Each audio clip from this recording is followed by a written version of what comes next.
sudah mulai tersenyum. Ya. 20% resiko darah tinggi Anda bisa menurun dengan senyuman. Hunger is the first element of self-discipline. If you can control what you eat and what you drink, you can control everything else. Kalau bapak-bapak mau perkasa di ranjang, ini bahasa gitu lah ya, Anda harus mampu mengendalikan lapar. Maka Anda bisa mengatur ejakulasi di ranjang. Serius.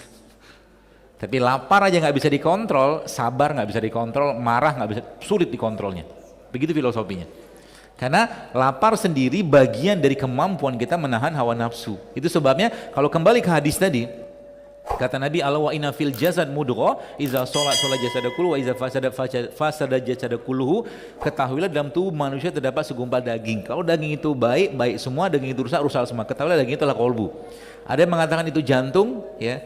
Ada yang mengatakan kolbu itu organ imajiner. Tapi ala kulihalnya, rajanya kita adalah kolbu.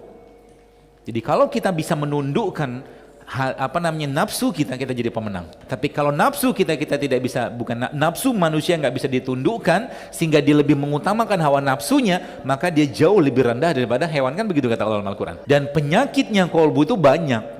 Penyakit kolbu itu banyak. Tapi secara umum sih ya, hubungannya dengan syubhat, kalau nggak syahwat.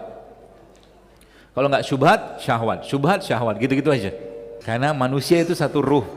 Ala arwahu junudun mujannada faman ta'arafa min haq talafa. Kalau Anda sudah hijrah, Anda akan ketemu dengan orang yang hijrah.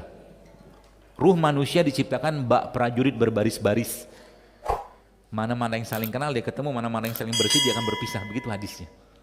Anda yang sudah biasa ngaji tidak akan bergaul lagi sama yang bukan ngajian. Jadi kalau yang belum ketemu dengan orang-orang yang baik atau ngajian, mungkin kitanya belum baik.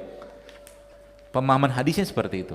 Karena elektron kita ini, sekarang kalau kita bongkar badan kita ini, kalau pakai ilmu tentang elektron, maka tubuh kita ini sebenarnya isinya cuma elektron yang berpendar.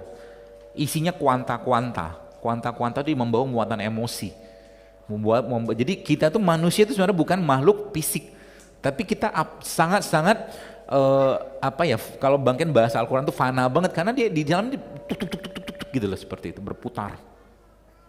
Tapi dia membawa kuanta emosi. Kuanta itu ada muatan emosi di situ. Itu sebabnya apa?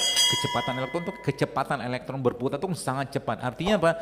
Rindu kita saat ini dengan ibu kita yang mungkin sekarang misalkan aja tinggal di kutub utara, sepersekian detik dia bisa sampai rindu tadi. Sama juga dengan Tuhan.